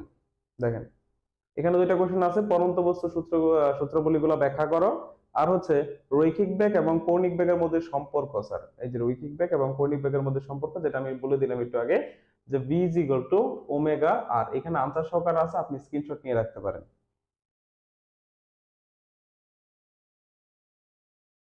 তারপরে নিউটনের গতি বিষয়ক সূত্র বলি, দরকার নেই আমাদের, আমরা এটা পড়বো ভালো করে। 7 নাম্বারটা p is equal two mf, যেটা আছে এটা এটা আমি এটাকে দেখাই দিছি, সমস্যা নাই।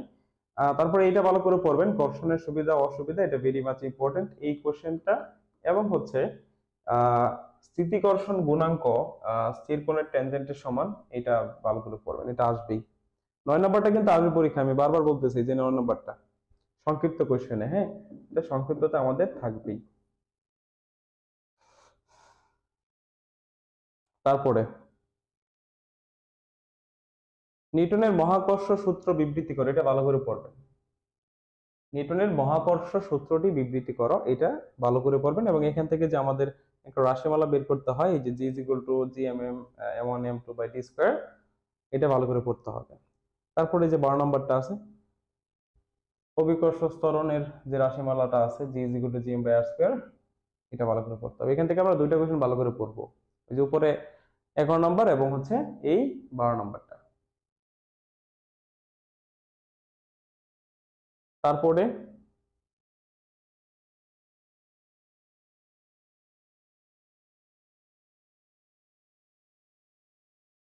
এই যে স্যার, এখানে তো এই দুটো কোশ্চেন তো আমি একটু আগে দিলাম আপনাদের, আপনারা দেখছেন সবাই, যে জি সমান G dash is equal to G into 1 - 2h by R, এই একটা কোয়েশ্চেন। আর একটা ছিল G prime is equal to G into 1 - h by R. এই দুটো প্রমাণ ভেরি মাচ ইম্পর্টেন্ট এবারের পরীক্ষার জন্য। এখানে আনসার সহকারে দেখানো আছে, আপনি চাইলে লিখতে পারেন। সরণ দোলন গতির বৈশিষ্ট্যটা,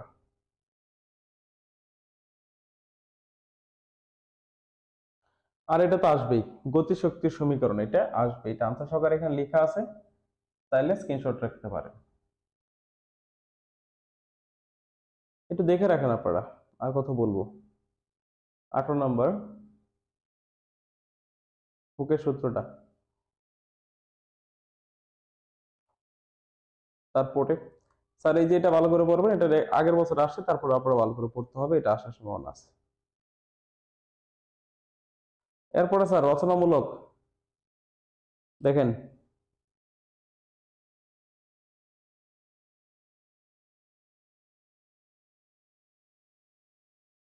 এগুলো তো রচনামূলক তো বলে দিয়েছি, হ্যাঁ। রচনামূলক নতুন করে বলার মতো আর কিছু নাই, যেগুলো নতুন আমি সেগুলো বলতেছি। এগুলো বলে দিলাম একটু আগেই।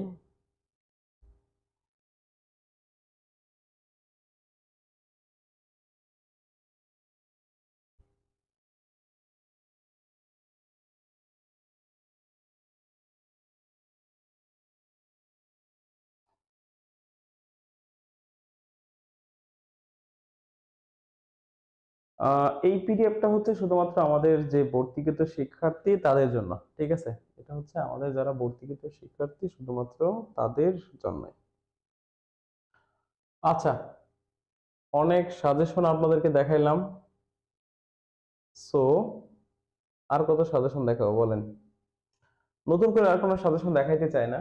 রচনামূলক প্রশ্ন দিয়ে দিলাম, অতি সংক্ষিপ্তের জন্য সাজেশন দিলাম, সংক্ষিপ্তের জন্য, রচনামূলকের জন্য দিয়ে দিলাম। সো